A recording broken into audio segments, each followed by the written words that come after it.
Une précision qui est utile, je ne sais pas qui est connecté, mais je rappelle que l'identification et la désignation d'un référent handicap n'est obligatoire que pour les centres de formation d'apprentissage, c'est-à-dire pour l'activité, pour la catégorie d'action CFA qui concerne le périmètre Calliope.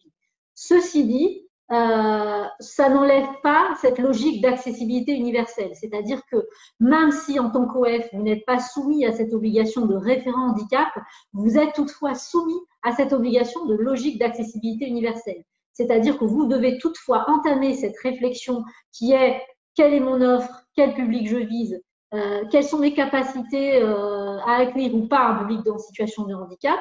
Dans ce cas-là, n'hésitez pas à vous baser aussi sur vos retours d'expérience si c'est le cas. Mais je tiens vraiment à préciser, à bien insister, même si le référent handicap n'est pas obligatoire en OF, la logique d'accessibilité d'accessibilité universelle, elle est obligatoire. Donc, l'auditeur vous auditera sur ces sujets-là, même si vous ne mettez pas en place de référent handicap. Je voulais juste compléter la phase 4 qu'a présentée Anaïs par une petite précision.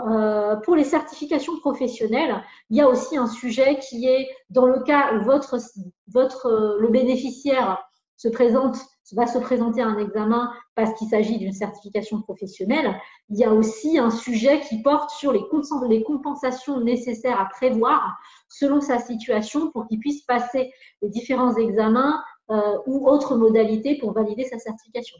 Donc ça, c'est quelque chose aussi à prendre en compte, à mon humble avis. Et pour ce faire, nous vous invitons aussi à vous rapprocher du certificateur. Voilà, c'était les deux points sur lesquels je voulais quand même insister. Et pour terminer cette partie plutôt technique sur le référentiel et le sujet du handicap, pour récapituler, ce qui est important, c'est vraiment, comme on dit et on le répète, hein, prendre en compte l'existant, ne pas prendre pour acquis qu'aujourd'hui, vous n'avez pas de locaux accessibles, que vous n'êtes pas en capacité d'accueillir du public en situation de handicap, sachant que cette notion de public en situation de handicap, elle concerne plusieurs typologies différentes de handicap.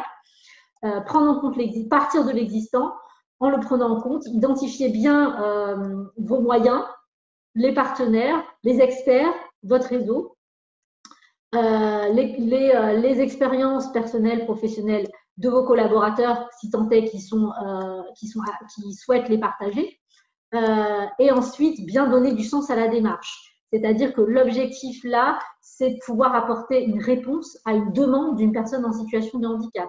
Donc là, il y a pour moi, il y a vraiment deux axes clés à retenir, et je terminerai avec ça.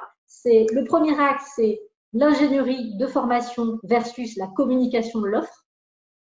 Et le deuxième axe, c'est public en situation de handicap. Donc là, on raisonne accessibilité. Est-ce que mon offre est accessible? Donc il y a les locaux, certes, mais au-delà des locaux, il y a aussi les moyens. Est-ce que mon personnel est formé, etc. Et les compensations lorsque vous avez une demande précise d'un bénéficiaire, c'est-à-dire les éventuels moyens, ressources nécessaires pour adapter le parcours ou les modalités de la formation aux besoins du bénéficiaire. Et raisonner besoin et non pas situation de handicap.